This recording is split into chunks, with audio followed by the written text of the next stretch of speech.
top of Mount Graham in southwest Arizona is a complex of observatories, 3 observatories, one of which is owned by the Vatican, the VOR, the Vatican Observatory Research Group.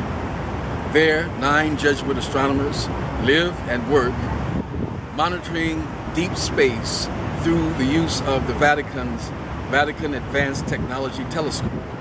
They're able to penetrate deeper into space than most people with that particular telescope. However, above that observatory is another large binocular telescope, the largest one on the Earth. It sees deeper into space than even the Hubble telescope, which is mounted.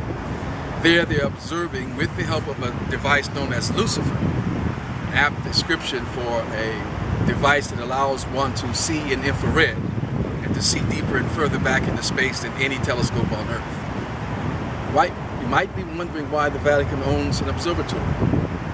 Well, you should know that Pope Francis, before he became interested in the clergy, was very interested in science. He has advanced degrees in chemistry and history and other disciplines. He's very interested in exobiology, which is a new scientific discipline, the study of extraterrestrial life. That is what is going on at the VOR, the Vatican Observatory Research Group. They're studying deep space, looking for and monitoring extraterrestrial UFO, extraterrestrial beings. It's also important to know that the Pope is coming to the UN to give an address. He's written an encyclical in which he is purportedly to state that on this humanitarian mission there needs to be a redistribution of wealth, and there needs to be a sensitivity to the earth because it is one of many worlds. And this many worlds theology is going to become prominent because, as Jose Funes, the director of the VOR, a close personal friend of Pope Francis, indeed Pope Francis was on the committee that approved his being the director of the VOR, and he communicates with Pope Francis constantly.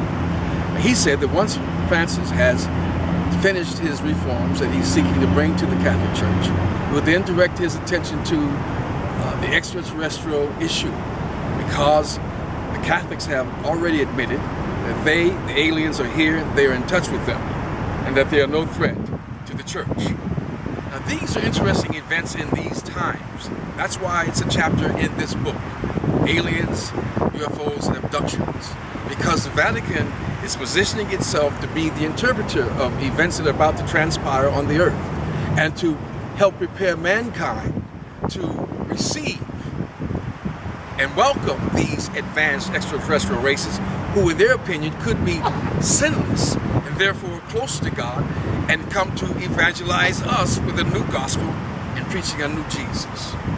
This is coming.